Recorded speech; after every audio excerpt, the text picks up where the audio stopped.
السلام عليكم ورحمة الله وبركاته. ازيكم يا حبايب قلبي؟ عاملين ايه؟ يا رب تكونوا بخير وفي احسن حال. برحب بكم من مطبخ مؤنس. يا رب اكون عند حسن ظنكم دايما ان شاء الله. اي حاجة اقدمها لكم حبايب قلبي تنور اعجابكم كده وتكون عند حسن ظنكم وسهلة واقتصادية بالنسبة لكم وتعجبكم. النهاردة حبايب قلبي هنعمل مع بعض نوع جميل جدا جدا من الحلويات، وهي كل الناس كلها بتعشقها وبتحبها وما بتستغناش عنها الصراحة. الحلويات بتاعتنا النهاردة هتكون بسبوسة، صينية بسبوسة كده بالمكسرات، جميلة جدا جدا جدا فوق الوصف وفوق الخيال. بصراحة اعتمد الطريقة ديت واعمليها بنفس الطريقة، هتطلع معاكي ناجحة وجميلة احسن من بتاعة المحلات واكتر كمان. معتمد الطريقة ديت انا من زمان ومش بعملها الا كده. وبصي بقى حتة بسبوسة كنافة، بصوا جميلة جدا جدا جدا، هتعجبكم ان شاء الله. تعالي بينا النهاردة بقى نشوف البسبوسة بتاعتنا والمكونات بتاعتنا هتكون ايه. اول حاجة كده معانا المكونات بتاعتنا حبايب قلبي، وهنشوف هنعملها مع بعض ازاي. ونسمي الله طبعا كالعادة ونصلي على الرسول عليه افضل الصلاة والسلام، ونبدأ بقى الايه الفيديو بتاعنا الجميل ده. اول حاجة حبايب قلبي معايا كده كسرولة او حلة او اي حاجة عندك هتضيفيها على النار. هتضيفي في قلبها نص كوباية من السكر، وعليهم كمان نص كوباية من المية، وعليهم حبايب قلبي معلقة عسل كبيرة او معلقتين صغيرين كده، عسل نحل عسل كلوكوز المتوفر عندك في الوقت دوت. انا كان عندي عندي العسل النحل متوفر على طول، فبضيف منه مفيش اي مشكلة. من غير بقى ما نقلبها ولا نحط المعلقة فيها ولا ايوتها حاجة، سيبيها هي هتسيح لوحدها على النار كده. ودينا اول ما السكر بتاعنا يحس ان هو ساح، هننزل بيه بقى ببقية المكونات وهقول لكم عليها دلوقتي. في الوقت ده حبايب قلبي بقى ضفتها على النار زي ما انتوا شايفينها كده، وحطيتها بقى لما غليت كده والسكر حسيت ان هو داب خلاص ما عادش ليه اثر. ما بقلبهاش خالص، احط فيها السمنه بقى بتاعتي معلقتين كبار كده محترمين من السمنه الموجوده عندك، سمنه بلدي سمنه نباتيه، المهم ان انت هتضيفي في الوقت دوت السمنه بتاعتك. بعد السمنه فورا على طول طبعا السمنه سايحه، يا دوب بتتحط، وبحط بعدها على طول فورا مقدار السكر او مقدار المية بضيف زيه بالظبط حليب لبن يعني. تمام. البسبوسة بتتعمل بلبن المؤنس، ايوه، واحسن بسبوسة واطرى بسبوسة واحسن طريقة للبسبوسة كمان هتعمليها. حابة تعمليها حابة تعمليها بزبادي مفيش مشكلة، بس انا بقولك البسبوسة باللبن ما بتفشلش ولا حاجة، وبتكون سهلة جدا وجميلة جدا، تقدري ان انت تعمليها لو مش موجود عندك زبادي في اي وقت. في الوقت ده حبايب قلبي الخليط بتاعي بعد ما فار كده وادانا الغليان بتاعنا بنقلبه تقليبه كده على النار بقى، وبعدين نشيله من على النار ونسيبه ان هو يبرد خالص معايا تماما كده، بحيث ان هو يكون دافي بس كده زي فترة مية فترة كده او دمع العين كده. في الوقت ده بقى بنزل عليها بالبسبوسة بتاعتي، كيسين من البسبوسة يعني كيلو من البسبوسة. تمام. او تقريبا كده الكيس ما بيجيش معايا نص كيلو، فنقول 800 جرام من البسبوسة على المكونات اللي احنا ضفناها ديت. في الوقت دوت حبايب قلبي انا مش بقلب البسبوسة خالص بايديا ولا بعجنها ولا اي حاجة، يا دوب بطراطيف صوابعي كده بدوب السميد بتاعي في الخليط بتاعي اللي انا عملته دوت. بصوا بقى في المرحلة ديت نجيب الصينية الجميلة بتاعتنا بقى اللي احنا ايه هنسوي فيها وندخلها الفرن.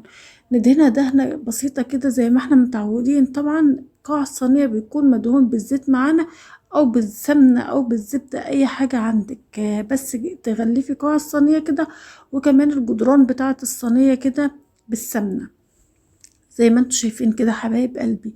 بجد بجد احلى بسبوسة هتعمليها، ولا بسبوسة المحلات ولا الحلواني يعني. بصوا بقى جميلة جدا جدا من الاخر كده.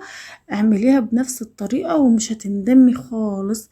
هجيب بقى الخليط بتاعي واصبه في قلب الصينية زي ما انتوا شايفين كده المدهونة ومتغلفة بالزبدة وبالسمنة، وبعدين بقى ارص بقى ايه الخليط بتاعي زي ما انتوا شايفين كده. تمام.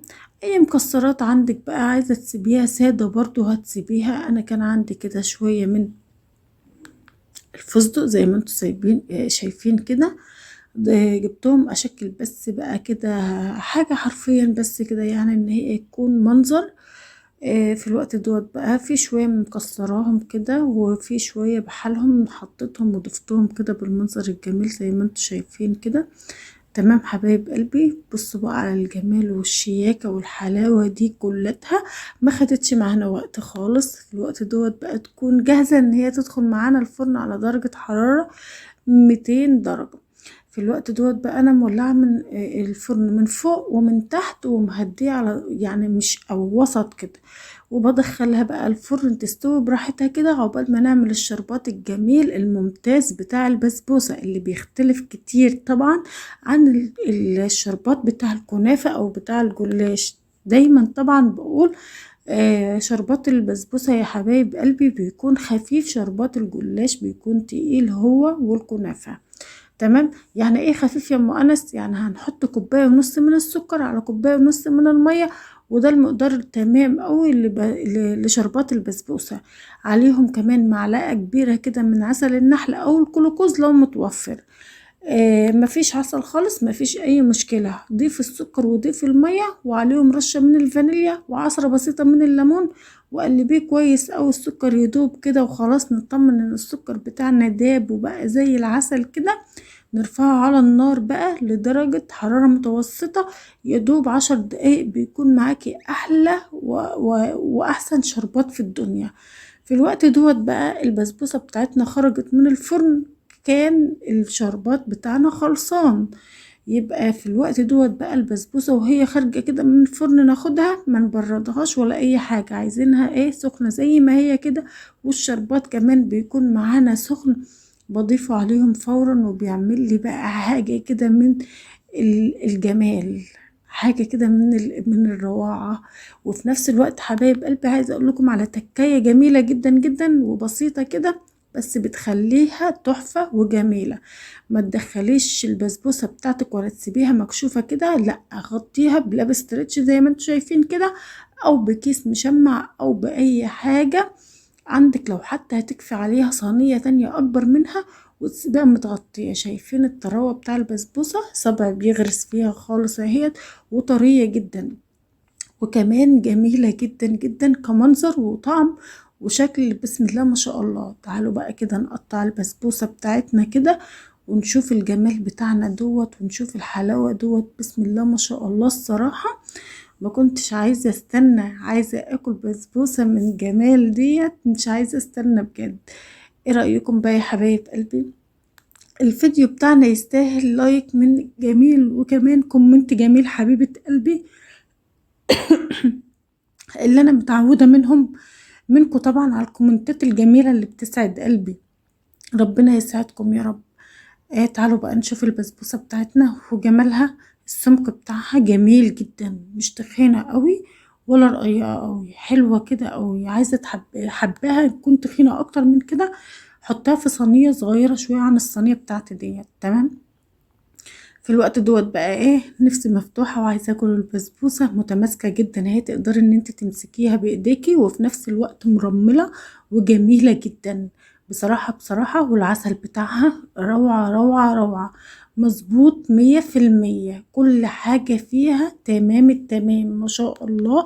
احلى بسبوسه هتقدري تعمليها وتاكليها ما شاء الله عليها.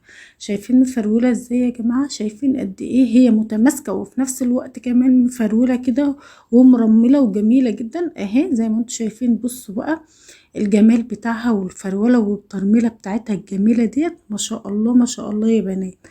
عايزه اقول لكم كمان يا حبايب قلبي ما تعتمدوش على اي طريقه او اي حاجه. بصوا الطريقه دي بصراحه انا معتمده عليها من زمان من زمان. شايفين العسل بتاعها وشايفين الجمال وشايفين كمان القطعه متماسكه جدا، تقدروا ان انت تمسكيها في ايديكي وتاكليها كده، وكمان مرمله جميله جدا.